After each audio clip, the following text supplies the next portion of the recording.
Good morning, everyone. Thursday morning. I've just got back from an appointment down the beach looking at a property, and now we're heading back to the office. We've got a big day on in the office today. We're setting up a lot of new systems in the CRM. We're also CRM shopping at the moment to see if we can do something better, maybe mix some things up a little bit with the way we deliver some stuff. Our CRM is great, but it's ridiculously expensive. And we use a lot of different platforms. I'm hoping I can find one that sort of combines a whole lot into one, which would be really good. What else was I going to talk about? Oh yeah, so this week in particular was we had valuers do some valuations on properties this week that we have under contract at the moment, and it really highlighted to me, it brought back a lot of memories from the last time, we had Boom open. This is so I sell for the most out of every agent in Central Queensland. I get the highest sale prices. Now I don't just say that because I'm like, hey, look at me, come and sell your property with me because I get the highest prices. I actually do, and it's a problem. It's a problem that I have because these valuers, right? The valuers, and let me just be honest, the valuers, lovely people, I'm sure they're very nice, but they couldn't value a hot dog at a football game. They're bloody absolutely useless when it comes to valuing property.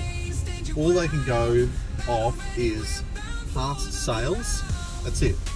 What's the square meterage? What's the block size?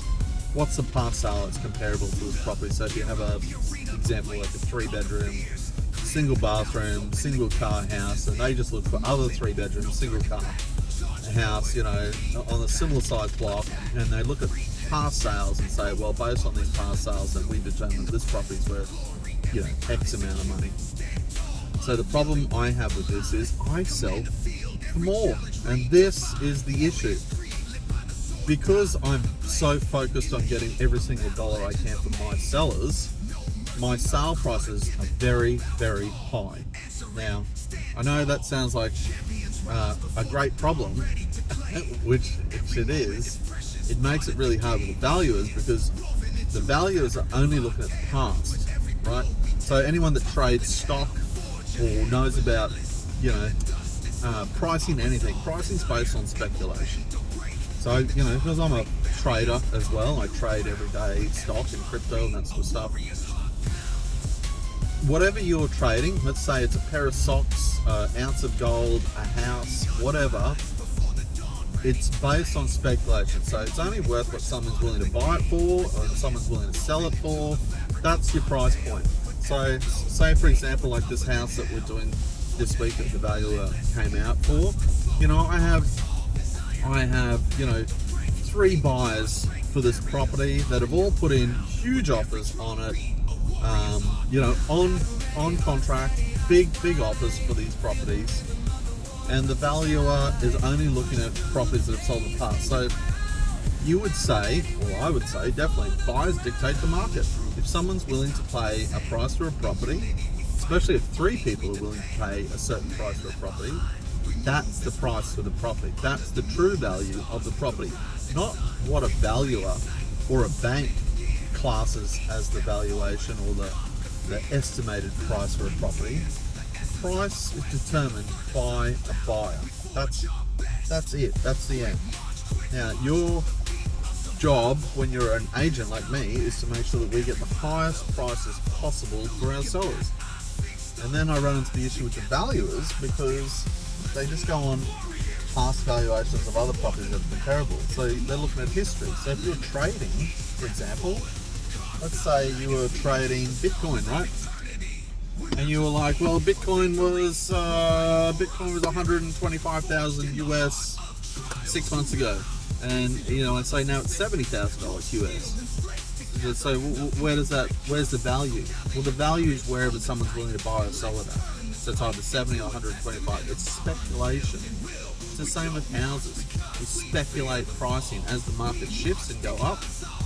Buyers are willing to pay more for the property because they think that asset is now worth more money. If their market shifts and starts to go down, they'll start pulling back on how much they're going to offer on properties, and then you'll see prices come down. Now it's not as fluctuating as the S&P 500 or well, definitely crypto.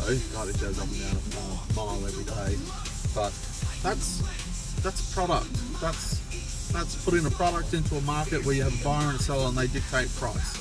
That's it. It's not a pair of shoes that you buy for $60 and then you put them on the shelf for $99 and every other shop selling it for $99. It's speculative. So it's whatever a buyer thinks it's worth.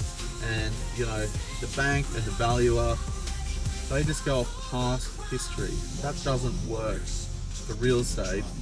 It does work if you're a really shitty salesperson and you're just commission orientated, so you'll just sell them for cheap because you just make commission, you don't really care, you just move to the next one. That's not what we do. We want to make sure we get every dollar. So I keep running into this hurdle where I'll sell a property or put a property under contract at a really high price, and then I've got to fight with the valuer to prove why a property is at where it's at. And, you know, like how I've come with this price for it, how I got the buyers to go to that. It's a stupid system. It really is. It's not a fair system for sellers and good agents, because 90% of agents are useless and they are just desperate for commission, and they're not out to get the best price. So, you know, if a shitty agent sells a house down the street for less, you know, let's say it's a 3-bedroom single bathroom house, and they sell it for say $600,000, then that's now the comparable pricing for that street or that area. So then the valuers come in and they say, well, based off these comparable prices, we think this property's now worth that much. And then someone like me comes in and I negotiate. I make sure I get every cent for my sellers. So let's say I get $750 or, you know, something like that for a property, you know, and the valuer's like, well, this one sold down here for $650. How can yours be $750? Because that agent was shit and they didn't get the best price for their seller. You know, why should my seller be penalized because the other seller down the road used the wrong agent and lost $100,000? Doesn't make sense to me. It's a real issue in the real estate industry, in the financial sector with banks, because, you know, obviously they want to protect their money, but it doesn't work. It's a system that's flawed and doesn't work, and it needs to be addressed because it penalizes great agents and it affects sellers, because a seller could get a potential $10, $20, $50, $100,000 more, but then a bank might say, we don't think your property is worth that, so we can't lend the finance to this buyer based on this valuer who's going off ancient history, based off a sales from an agent that can't get a great price for their client. How's that fair? It's not fair. It gets me pretty frustrated, I'm not gonna lie to you. It gets me very frustrated that I'm dealing with this as well. And, you know, I can't help it. I care. I want to make sure that my sellers get great prices. I want to make sure that people know that, you know, that's what I do. I'm not just a volume agent. I'm not one of these cookie cutter franchises that, you know, gloat that they know everything, but they're not getting great prices for their clients. You know, they might sell 100 properties per agent, but they're not getting great results. Yeah, it's a real issue. So anyway, it's a bit of a rant, that one, wasn't it? All right, have a great day. I'm going to bring all this up in a podcast. We're going to break this down even further and see if we can even get a valuer on and talk to a valuer, like how they do it, because I've talked to them and I've argued with them, and it frustrates me. I'm very frustrated about it because I want to sell for the most amount of money, and then I get my hands tied by these valuers because they're the ones that are now trying to dictate price to me. Like, no, the buyers dictate the price, and my job is to make sure I get the buyers as high as possible. That's real estate. So anyway, have a great day. Talk to you soon. Bye now.